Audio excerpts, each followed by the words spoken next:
ایک صحابی تھے، حضرت فرقد ان کا نام تھا رضی اللہ تعالی، اور یہ وہ صحابی ہیں جنہوں نے حضرت عمر کے زمانے میں موصل کا علاقہ فتح کیا تھا۔ بڑے دلیر تھے، ان کی 4 بیویاں تھیں۔ وہ کہتے ہیں جب بھی یہ گھر میں آتے تو خوشبو اتنی اعلیٰ لگا کے آتے کہ ہم حیران ہو جاتی۔ نبی کریم علیہ الصلوۃ والسلام کہ صحابی ان کی ازواج کہتی ہیں کہ اب عورتیں زیادہ تیاری کیا کرتی تھیں، لیکن وہ جب گھر آتے نا تو اتنی خوشبو لگاتے، کہتی ہم چاروں مل کے کوشش کرنے لگی، ڈھونڈنے لگی کہ وہ خوشبو کا پتہ کریں جو یہ لگاتا ہے۔ ہم نے بازار سارے تلاش کر لی۔ عرب کے اندر آج بھی خوشبو کا بڑا شوق ہے اور بڑی مہنگی خوشبو ملتی ہے، کبھی آپ بازار جائے، کہتی ہیں ساری خوشبوئیں لگا لی، تھک گئی۔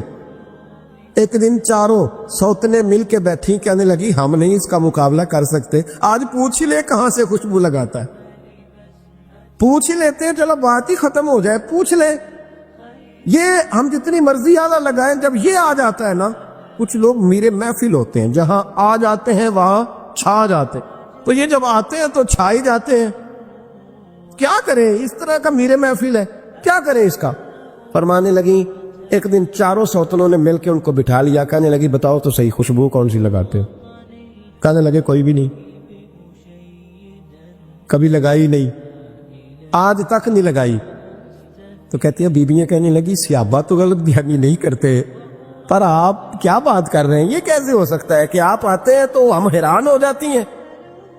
فرمانے لگے جس دن کی تم لگی ہوئی ہو نا میری خوشبو کا مقابلہ کر دے، مجھے پہلے دن کا ہی پتا ہے۔ تو میں نے کہا چلو زور لگا ہی لیں، دیکھ ہی لیتے ہیں کہاں تک بات جاتی ہے تمہارے پاس جتنا زور لگا لو۔ بہرحال میں اللہ کی قسم اٹھا کے کہتا ہوں کبھی نہیں لگائی۔ تو بیویاں کہنے لگی پھر بتا تو صحیح، تو ایک دلیر آدمی ہے، اور جو دلیر لوگ ہوتے ہیں وہ خوشبوؤں کے اور کپڑوں کے اور ان چیزوں میں زیادہ وقت نہیں لگاتے، ان کے تو مشن اور طرح کے ہوتے۔ آپ تو مجاہد قسم کے آدمی ہیں، پر ہر وقت خوشبو آتی ہے۔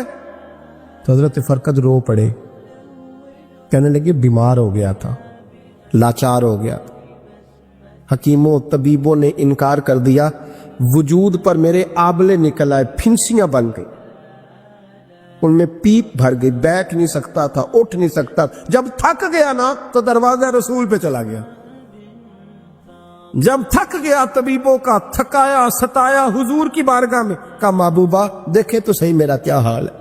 حضور ذرا دیکھ کے چل نہیں سکتا، سو نہیں سکتا، بیٹھ نہیں سکتا، تیرے علاوہ غم کسے بتاؤں؟ کہتے ہیں حضور نے فرمایا 70 ڈھانپ لے، باقی سارے کپڑے اتار دے۔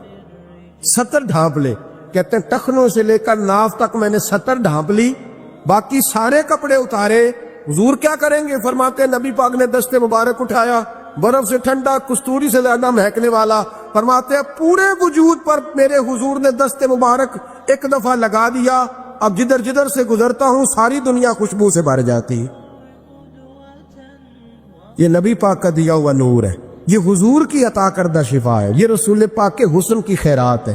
ایک شاعر نے ایک فقرہ کا کمال کر دی، کہنے لگا ظلمت کو ان کے نور نے کافور کر دیا، جس پر پڑی نظر اسے بھی نور کر دیا۔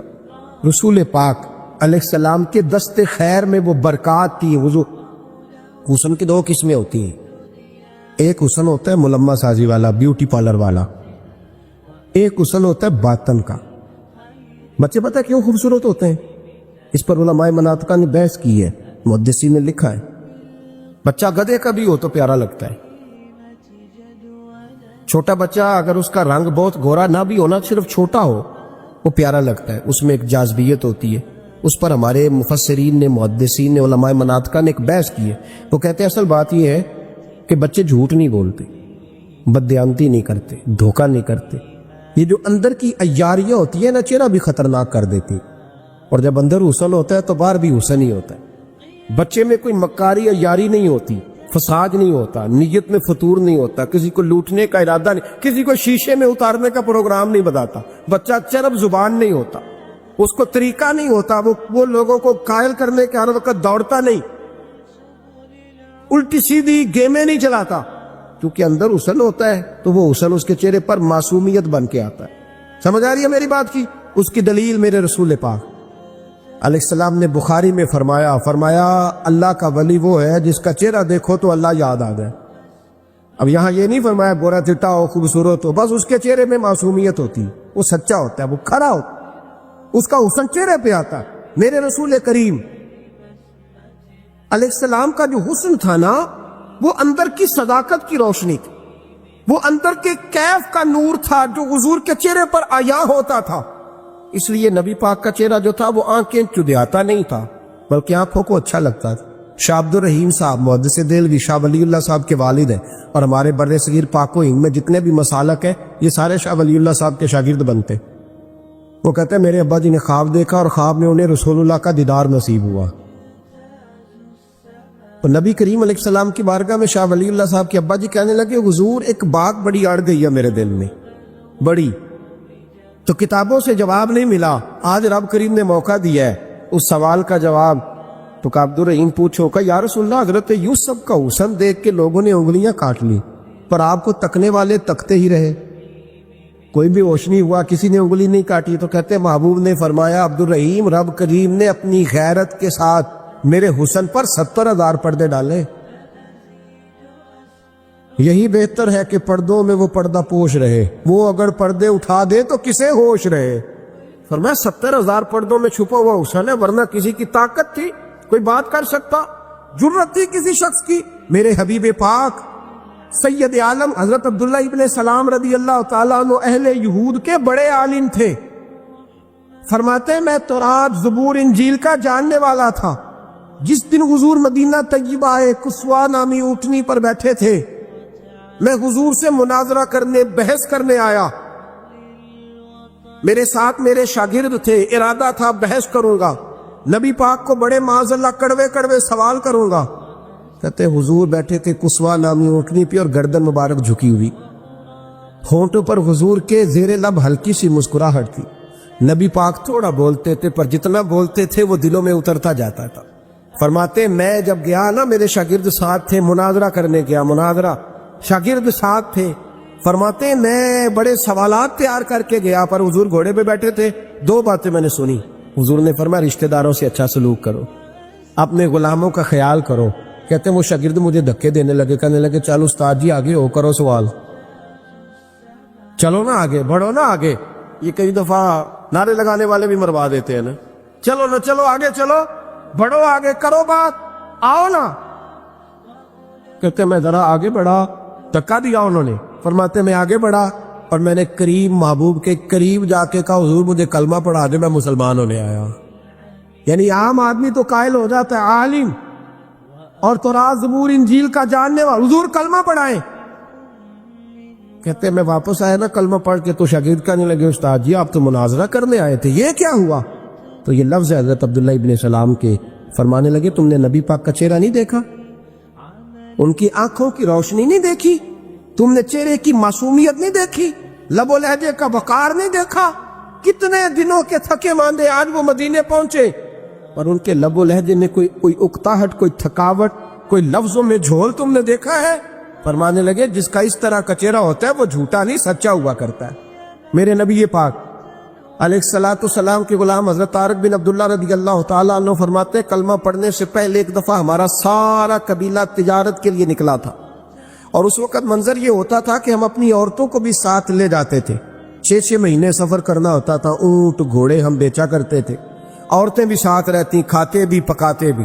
کہتے ایک سفر سے ہم واپس آ رہے تھے تو مدینے کے باہر صحرا میں ہم نے پڑاؤ کیا، اکیلے رسول پاک صلی اللہ پھر ایک دفعہ پڑھیے گا، ایک دفعہ پھر کہیے گا صلی اللہ تعالی علیہ وسلم۔ کہتے ہیں نبی پاک تنہا اکیلے، حضور نہ سیر کرتے کرتے کرتے کرتے ہمارے قافلے کے پاس سے گزرے، خیمے لگے تھے، پڑاؤ کیا، محبوب تشریف لے آئے۔ کہتے ہیں حضور سید عالم صلی اللہ تعالی وسلم تشریف لائے، کوئی قبیلے میں سے قافلے میں سے حضور کو جانتا نہیں تھا، ایک سرخ رنگ کا اونٹ تھا ہمارے سردار کا جو بکنے سے رہ گیا تھا، بڑا خوبصورت۔ کہتے ہیں نبی پاک کو پسند آ گیا، حضور پوچھنے لگے تم کون ہو؟ کہا جی مسافر ہے۔ کہاں سے آئے ہو؟ فلاں جگہ سے آئے ہیں۔ کس لیے آئے ہو؟ ہم تجارت کی غرض سے نکلے۔ اونٹ بیچو گے؟ بیچنا ہے۔ کتنے کا سودا طے ہوا؟ اس نے کہا اتنے لینے، حضور نے کہا اتنے دینے، اب بات طے ہو گئی۔ کہتے ہیں لگام حضور نے پکڑی اور فرمانے لگے وہ سامنے میرا شہر ہے جس کا نام مدینہ، وہ میرا شہر ہے میں ابھی مدینے جاتا ہوں اپنے غلام کو بھیجتا ہوں اور تمہیں آ کے نہ قیمت دے جاتا ہے. محبوب گھوڑے کی لگام تھا, اونٹ کی لگام تھا ہمیں, نکیل تھا ہمیں, اونٹ تھا سرخ رنگ کا. حضور لے کے جب نکلے نا, تھوڑا سا چند قدم آگے گئے تو ان میں سے ایک شخص بولا, کہنے لگا سردار اب سیانے لوگ ہیں, سمجھدار ہیں. اس شخص کا نام پوچھا آپ نے, قبیلہ پوچھا ہے, ایڈریس کا پتہ ہے کہاں رہتا ہے, اتنا قیمتی اونٹ دے دیا. تو سردار بھی کہنے لگا, سارے کہنے لگے یار ان کی باتوں میں اتنی لذت تھی, ان کے گفتار و رفتار اتنی باوقار تھی, مزیدار تھی کہ ہوش ہی کوئی نہیں رہا. بھئی ہم پرانے تاجر ہیں, کبھی اس طرح کا سودا کیا ہی نہیں جس طرح کا آج ہو گیا. اوہو واقعی کچھ نہیں یاد رہا, کوئی سمجھ نہیں آئی. وہ ابھی نظر آ رہے ایک آدمی, دوڑ کے جاؤ, دوڑ کے اور جا کر کے نا ان سے کہو, بڑی جائز بات ہے, وہ ناراض بھی نہیں ہوں گے. ان سے ایک شخص کہو کہ بھئی اونٹ لے جاؤ, پیسے لے آنا اور اپنا مال لے جانا, دوڑ کے جاؤ. ایک شخص دوڑنے لگا تو سردار کی بیوی خیمے کے اندر تھی, پردے کے پیچھے سے بولی, کہنے لگی خبردار کوئی پیچھے نہ جائے, اگر پیسے مل گئے تو ٹھیک ہے, نہ ملے تو میں دے دوں گی, کوئی پیچھے نہ, کوئی نہ جائے پیچھے. سردار کہنے لگا تو جانتی ہے, کہنے لگی نہیں. کا گارنٹی کیوں دے رہی ہے؟ تو کہنے لگی تم نے ان کا چہرہ نہیں دیکھا, تم تو سودے کر رہے تھے, میں پردے کے پیچھے سے دیکھ رہی تھی. پیر مہر علی شاہ صاحب کو کسی نے کہا تھا نبی پاک کا حلیہ بیان کرے, بتائیں حضور کے کان مبارک کیسے تھے, آنکھیں کیسی تھی, ناک مبارک کیسی تھی, بینی مبارک کیسی تھی. تو پیر مہر علی شاہ صاحب کہنے لگے کوئی مثل نہیں ڈولن دی. کہنے لگے مجھ سے نہیں بیان ہوتا حضور کا حلیہ, کوئی مثل نہیں بولن دی. تو چپ کر مہر علی, ایتھے جا نہیں بولن دی, میں بس کر, تو بیان کر سکتا ہے, اتنی طاقت. اعلیٰ حضرت نے کہا لم یاتی نذیر کفی ناظرن مثلے تو نشد, پید آ جانا. کہ حضور مثال تو تب آپ کی بنے گی نا, کوئی آپ کی طرح کا پیدا تو ہوگا, تب بھی مثال بنے گی. تو جب ہوا ہی نہیں تو مثال کیسے بنے گی؟ کہنے لگی کوئی نہ جائے, نہ پیسے آئے تو میں دے دوں گی. میں تو پردے کے پیچھے سے دیکھ رہی تھی, ان کے چہرے کا وقار دیکھا, ان کی آنکھوں کی روشنی دیکھی, ان کے لفظوں کا حسن دیکھا. تم 50 باتیں کرتے تھے, وہ ایک جواب دیتے, اور گنے چنے لفظ بولتے تھے. ان کی سادگی کا وقار دیکھا. جانے دو, نہ پیسے آئے تو میں دوں گی. کہتے حضور گئے, تھوڑی دیر کے بعد ایک کالے رنگ کا حبشی غلام آیا, پیسے بھی پکڑے اور اپنی چادر میں نا کھجورے باندھ کے تو پیچھے ڈالی ہوئی. اور دیہاتی لوگ پیچھے نہیں ڈال لیتے, کھجورے ڈال کے پیچھے. کہتے ہیں وہ آئے اور ان کے آنے کا انداز بھی بڑا نرالا تھا. کہتے ہیں وہ جھومتے جھومتے اللہ کا ذکر کرتے, اللہ صمد کرتے پہنچ گئے, اور آگے کہنے لگے تم سے میرے نبی نے اونٹ خریدا, تم سے؟ کہا ہم سے خریدا ہے. کہنے لگے یہ تمہارے پیسے, اور پھر چادر کھول کے صحرا پہ بچھا دی. کہنے لگے یہ تمہارے پیسے, اور کھجورے کھاؤ, میرے نبی نے تحفہ بھیجا ہے, کھاؤ, حضور نے تحفہ بھیجا ہے. تو وہ سردار کی بیوی اوٹ ہٹا کے کہنے لگی, اور کالے رنگ کے حبشی غلام, انہیں کھجوریں کھلا, اور مجھے اس عزت والی ماں کا نام بتا جس کے گھر میں ایسا لال پیدا ہوا. انہیں کھجوریں کھلا, اور مجھے اس عظمت والے باپ کا نام بتا جس کے گھر میں ایسا پھول کھلا ہے. وہ قبیلہ تو بتا تو صحیح, وہ کون تھے؟ 2 گھڑیاں رکے ہیں پر خوشبوئی پھیل گئی ہے, رنگ ہی بدل گیا, تار کوئی مثل نہ ڈھولن دی. تو چپ کر مہر علی, ایتھے جہاں نہیں ہو بولن دی. حضرت طارق بن عبداللہ کہتے ہیں جناب بلال فرمانے لگے وہی تو اللہ کے آخری رسول ہے, وہی تو خاتم المرسلین ہے, وہی تو ہیں جنہیں اللہ نے ساری انسانیت کے لیے نمونہ عمل بنایا.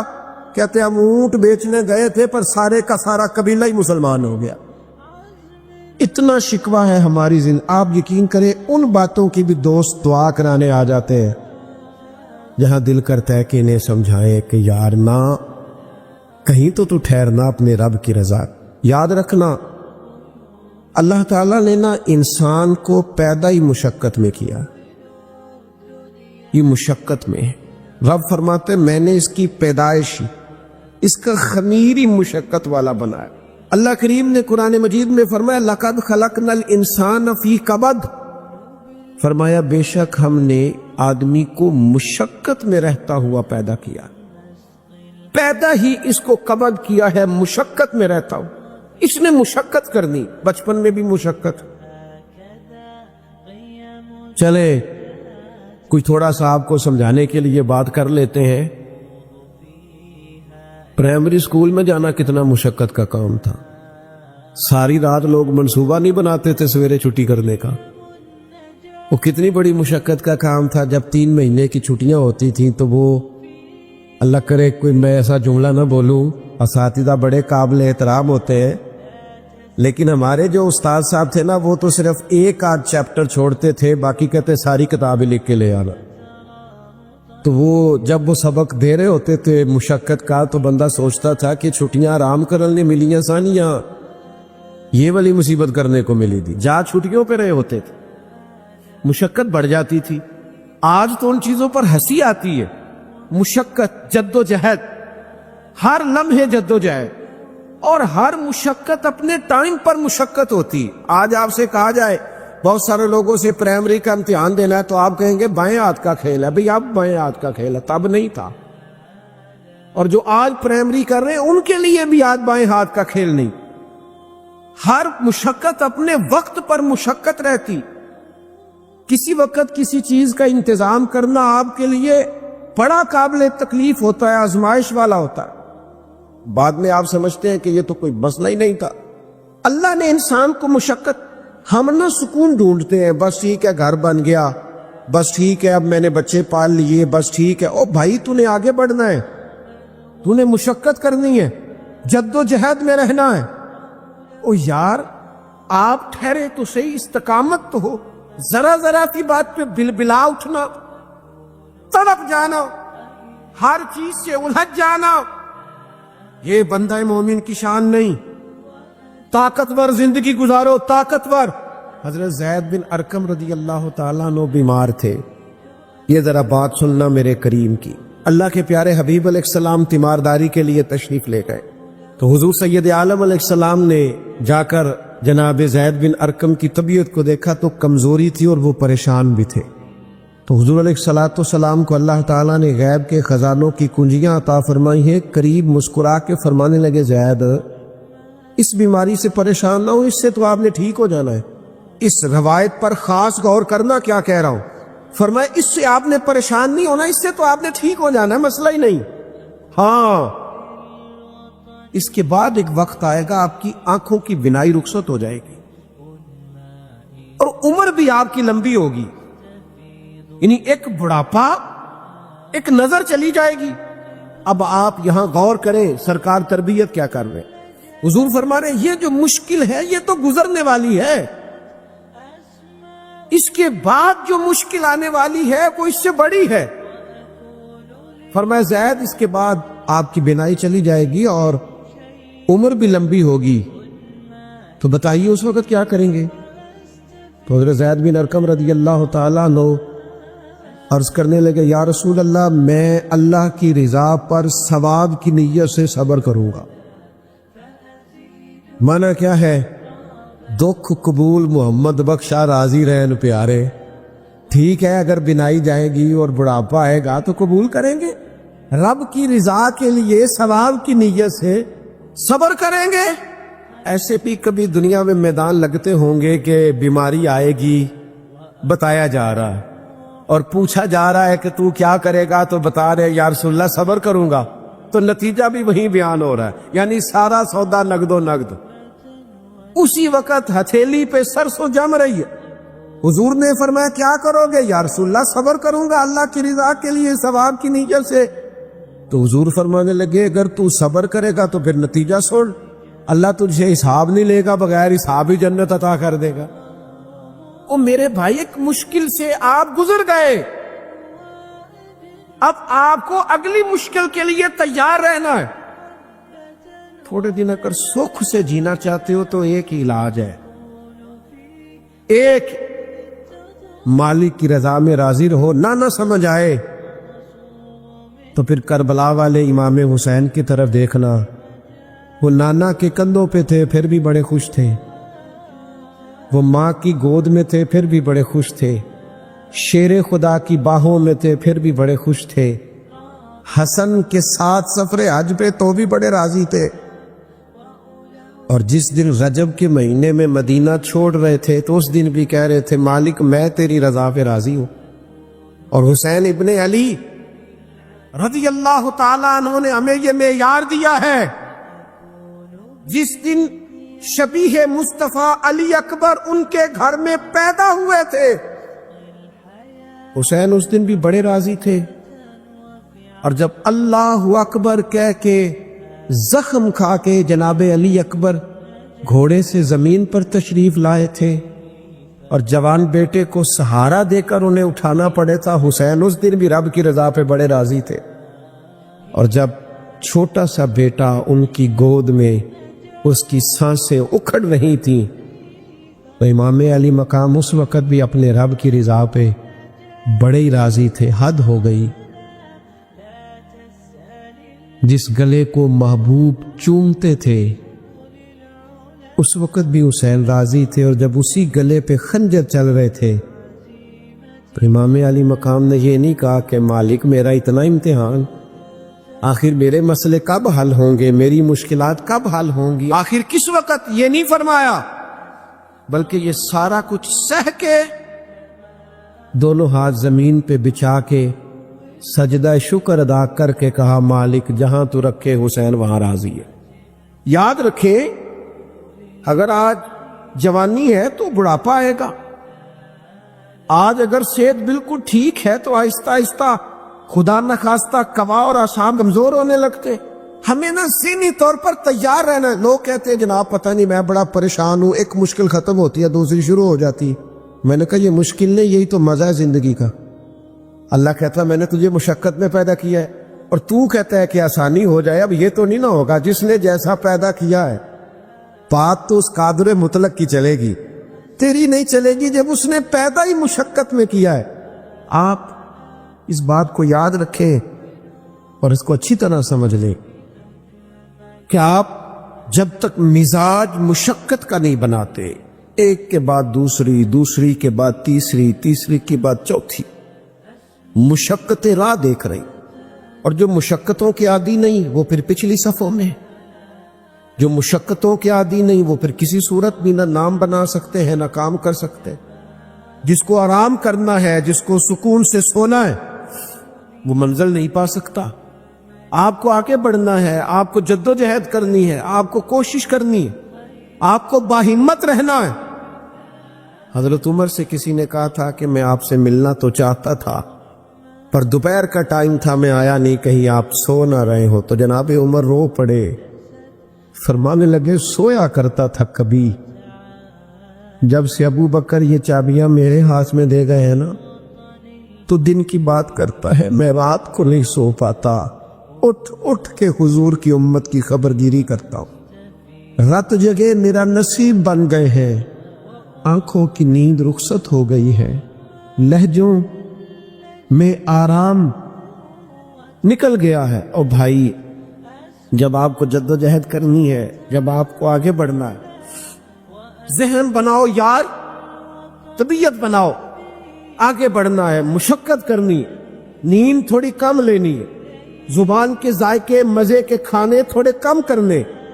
ہم نے اپنی مرضی سے وہ لیٹے ہیں، وہ آرام کر رہے ہیں، اس سے تھوڑا اٹھ کر سوچنا.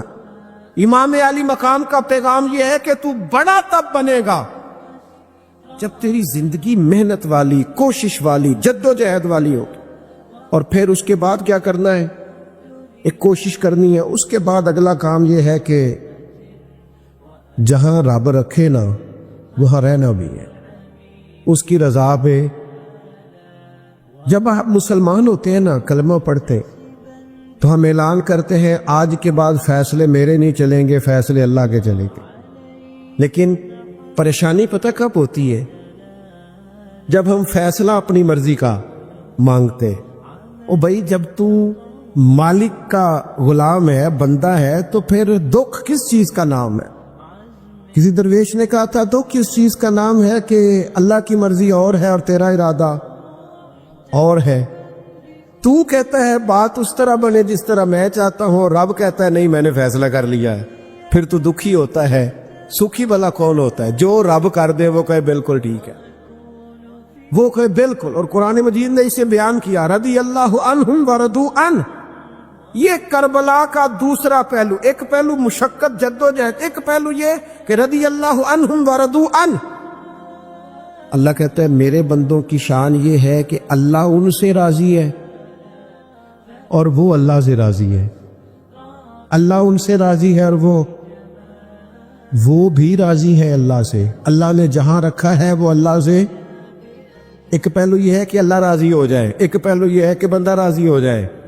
رب فرماتا ہے ذالک الفوز العظیم، وہ اللہ سے راضی، اللہ ان سے راضی، یہ بہت بڑی کامیابی ہے۔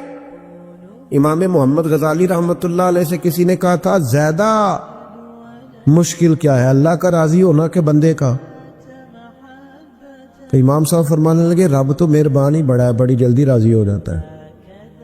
تو صرف آنسو بہائے سچی توبہ کے مالک راضی ہے، کسی غریب کی مدد کر دے اخلاص سے اللہ راضی ہے، اللہ تو جلدی راضی ہو جاتا ہے۔ مشکل یہ ہے کہ بندہ نہیں راضی ہوتا۔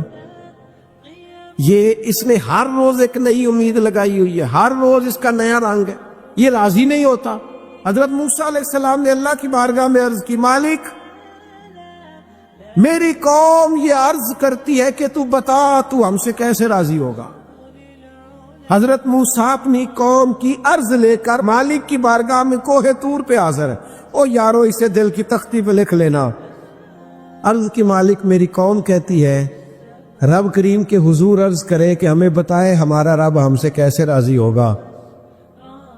تو حضرت کلیم کہتے ہیں جب رب کی بارگاہ میں عرض کیا تو مالک نے فرمایا ان سے جا کے کہو وہ مجھ سے راضی ہو جائیں، بس وہ راضی ہو جائے میں بھی ان سے راضی ہو جاؤں گا۔ حضرت سیدنا عبداللہ ابن عمر رضی اللہ تعالیٰ عنہ کا صاحبزادہ بڑا سخت علیل ہو گیا۔ بچے بیمار ہو جائے تو تکلیف بڑی ہوتی ہے انسان کی طبیعت کو۔ حضرت عبداللہ ابن عمر کے بیٹے بڑے سخت علیل ہو گئے۔ جناب عبداللہ ابن عمر بڑے پریشان ہیں، کبھی ادھر جاتے ہیں کبھی ادھر جاتے ہیں، اس حکیم کے پاس اس طبیب سخت پریشان۔ آپ کے دوست احباب دیکھتے ہیں کہ حضرت عبداللہ ابن عمر بڑے سخت آزمائش میں، بیٹے کا انتقال ہو گیا، صحت نہ ہو سکی، اللہ کا حکم آ گیا۔ اب یہ جو انتقال ہے یہ ظاہر ہے بیماری سے زیادہ مشکل کام ہے، بیٹا چلا ہی گیا۔ لیکن وہ لوگ کہتے ہیں جب ہم بعد میں تعزیت کرنے کے لیے گئے تو جناب عبداللہ ابن عمر کو بڑا مطمئن دیکھا۔ تو ہم نے عرض کی کہ حضور اس وقت تو صرف بیمار تھا تو آپ زیادہ تسلی میں نہیں تھے اور اب آپ بڑے تسلی میں محسوس ہوتے، وجہ؟ تو فرمانے لگے جب تک میری ذمہ داری تھا نا میں پریشان تھا، اب خدا کے کرم اور رحمت کی جگہ پہ چلا گیا، اللہ کا فیصلہ آ گیا ہے اور میں سمجھا ہوں کہ میرا رب اسے اپنی بارگاہ میں بلانا چاہتا ہے، لہذا میں پوری طور پر مطمئن، اب میں اللہ کی رضا پہ پوری طور پر راضی ہوں۔ میرے عزیز جب تک یہ رضا حاصل نہیں، کیا لطیف انداز ہے۔ وہ ہمارے ایک بڑے زبردست رائٹر تھے صاحبزادہ خورشید احمد گیلانی مرحوم، ان کا ایک مضمون چھپا ایک دفعہ امت کا پہلا صوفی، تو وہ ٹائٹل دیکھ کر مجھے بڑی تجسس ہوا کہ کس کو، چونکہ ہم صوفیاء کی جماعت ہے، کس بزرگ کا تذکرہ کیا انہوں نے، امت کا سب سے پہلا صوفی۔ تو جب مضمون کھولا تو امت کا سب سے پہلا صوفی انہوں نے جناب صدیق اکبر کو قرار دیا، فرمایا یہ پہلے درویش ہے اس امت کے، حضرت ابو بکر صدیق۔ حضرت ابو بکر صدیق علیل ہو گئے، بیمار ہو گئے، تو یہ دیکھیے ذرا ان کا انداز تصوف۔ یار دوست پتہ لینے گئے تو ایک روٹین ہوتی ہے نا، جب لوگ تیمارداری کرنے جاتے ہیں تو کہتے ہیں کسی ڈاکٹر کو دکھایا، سب لوگ آپ کے گرد بیٹھے ہیں، تو کہنے لگے ابو بکر طبیب کو دکھایا ہے؟ فرمانے لگے ہاں طبیب دیکھ گیا ہے، اور طبیب دیکھتا رہتا ہے۔ تو کہا پھر طبیب نے کیا کہا ہے؟ کہنے لگے طبیب نے کہا فعال لما یرید، طبیب نے کہا ہے بھئی جو میں چاہتا ہوں نا وہ میں کر دیا کرتا ہوں، جو میرا ارادہ ہوتا ہے پھر وہ میں کر دیتا ہوں، وہ طبیب مجھے کہہ گیا، لہذا جو اس کا ارادہ ہونا ہے اس نے۔ اب وہ جو ارد گرد بیٹھے تھے وہ بھی تو صحابہ تھے نا، اس باریک بات کو فوراً سمجھ گئے، کہنے لگے اللہ تجھے جزا عطا کرے۔ یار دیکھو چھوٹی بات نہیں، حضرت انس بن مالک کہتے ہیں 10 سال میں نے نبی پاک کے گھر میں نوکری کی ہے، 10 سال 10 سال، 1 سال کے بعد لوگ اکتا جاتے ہیں، سارا پتہ چل جاتا ہے، اس کے بعد وہ چاہتے نہیں رہتی، بندہ پرانا ہو جاتا ہے، اکرام احترام الا ماشاءاللہ وہ نہیں رہتا۔ فرماتے ہیں 10 سال حضور کے گھر میں نوکری کی، پورے 10 سال، ایک دفعہ بھی رسول پاک نے اف نہیں کہا۔ فرماتے ہیں ایسا نہیں کہ کبھی کوئی ایسی بات نہیں ہوئی جس سے حضور ناراض ہو، کئی دفعہ ایسے موقع آئے، حضور نے کسی کام سے بھیجا، میں جا کے بچوں کے ساتھ کھیلنے لگا، محبوب آئے، میں ڈر گیا، لیکن حضور نے کچھ بھی نہیں کہا، مسکرا کے فرمایا تمہیں کام بھیجا تھا کر کے کیوں نہیں آئے؟ ایک تو یہ کہ مشقت کرنی ہے، دوسرا اللہ کی رضا پہ راضی رہنا، اور تیسری بات یہ سوچیں کبھی ذاتی قسم کی نہیں بنانی، سوچیں ملی قسم کی، قومی آفاقی سوچیں۔ اتنے دوست ہماری خانقاہ سے وابستہ ہیں، یہاں کسی آستانے سے وابستہ ہیں، کچھ ہمارے پاس مدرسے میں پڑھتے ہیں، کہیں بھی آپ پڑھتے ہیں۔ آپ کی سوچیں جب تک ملی اور قومی نہیں ہوتی، آپ بہت زیادہ بھی باصلاحیت ہے تو آپ کوئی کردار نہیں ادا کر سکتے۔ دونوں ٹانگیں کٹی ہوئی ہیں، دونوں ہاتھ بھی کٹے ہوئے ہیں، اور آنکھیں بھی کوئی نہیں، اندھا ہے، سنتا ہے، بولتا ہے، لیکن یہ 3 اعضاء اس کے جسم کے موجود نہیں۔ جناب عیسیٰ علیہ السلام نے دیکھا لوگ کھڑے ہیں تو آپ بھی وہاں تشریف لے گئے، تو وہ بندہ کچھ بول رہا تھا، اور بول کیا رہا تھا؟ کہہ رہا تھا یا اللہ تیرا شکر ہے، یا اللہ تیرا شکر ہے، یا اللہ تیرا شکر ہے، دکھ قبول محمد بخشا راضی رہن پیارے، تیرا شکر ہے، تیرا شکر ہے، تیرا شکر ہے۔ تو حضرت عیسیٰ علیہ السلام نے لوگوں کو سمجھانے کے لیے اس سے پوچھا، اللہ کے نبی تو جانتے ہیں نا، لوگوں کو سمجھ آ جائے، فرمانے لگے نہ تیری آنکھیں ہیں، نہ تیرے ہاتھ ہیں، نہ تیرے پیر ہیں، تو شکر؟ کہنے لگا حضور کوئی شے نہیں، پر اللہ کا احسان ہے نا، میرے سینے میں ایمان موجود ہے۔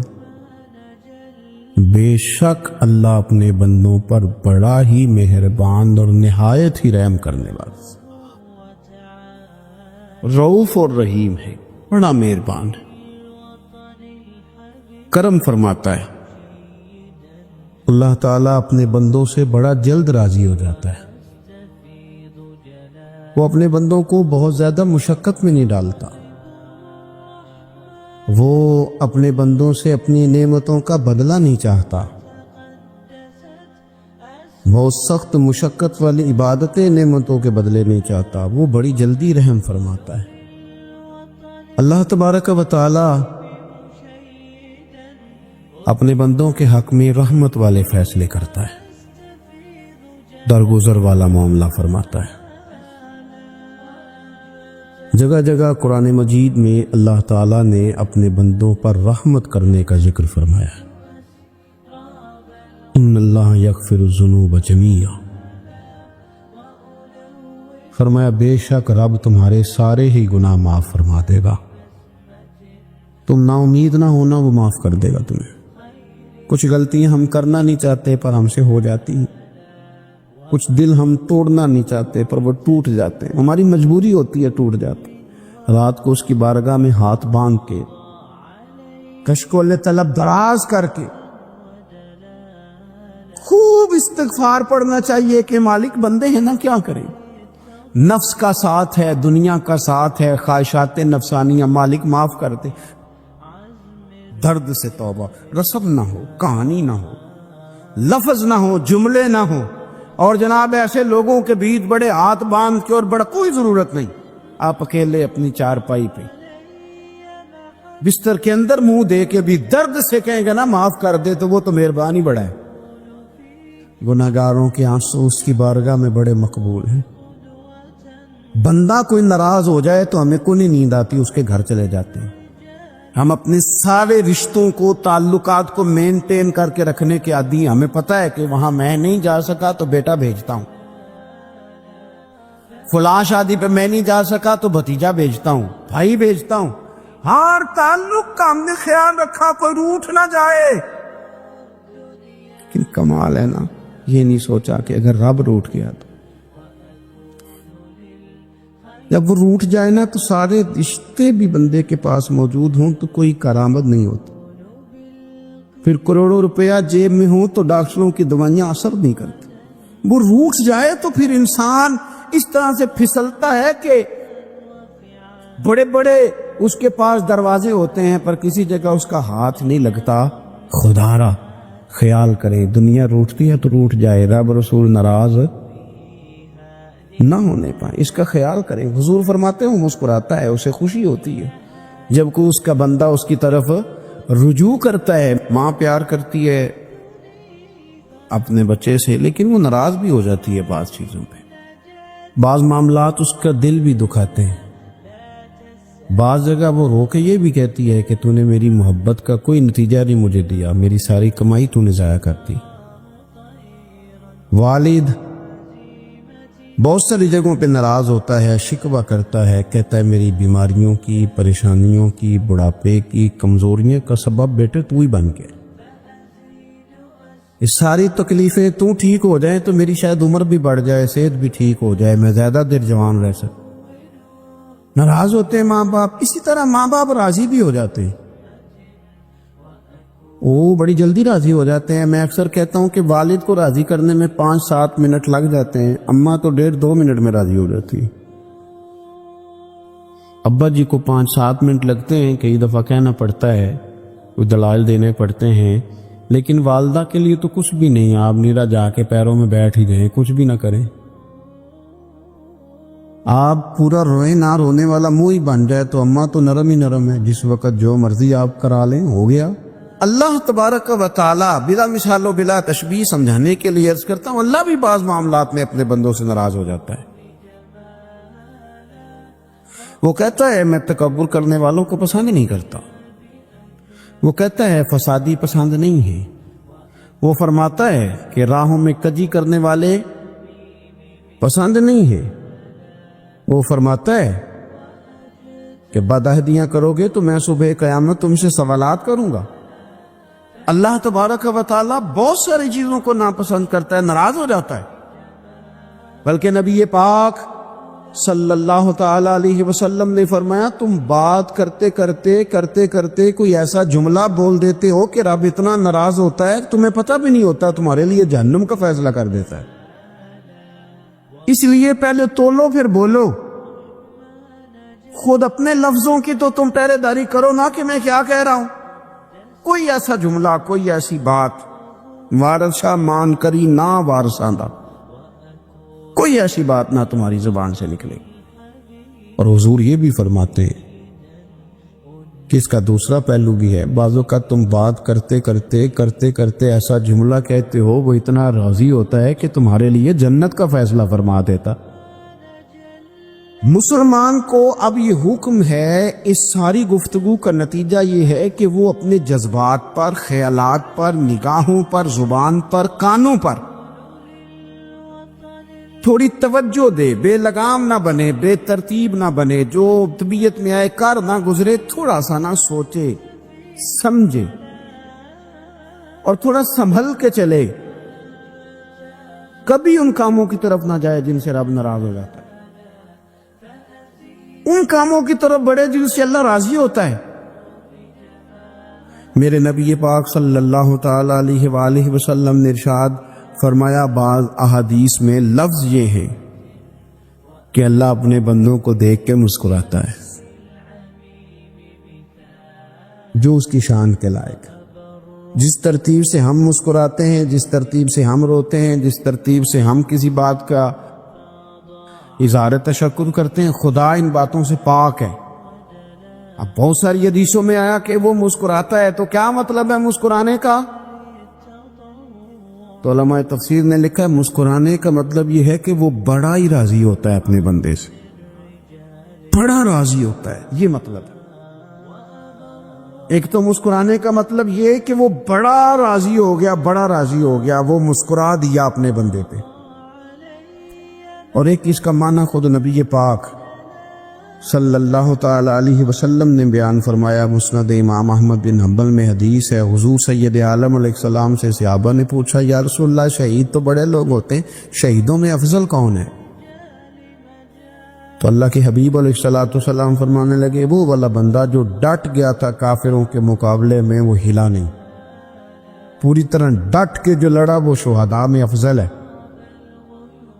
حضور فرماتے ہیں وہ جنت کے بالا خانوں میں سیر کرے گا اور رب اسے دیکھ کے مسکرائے گا.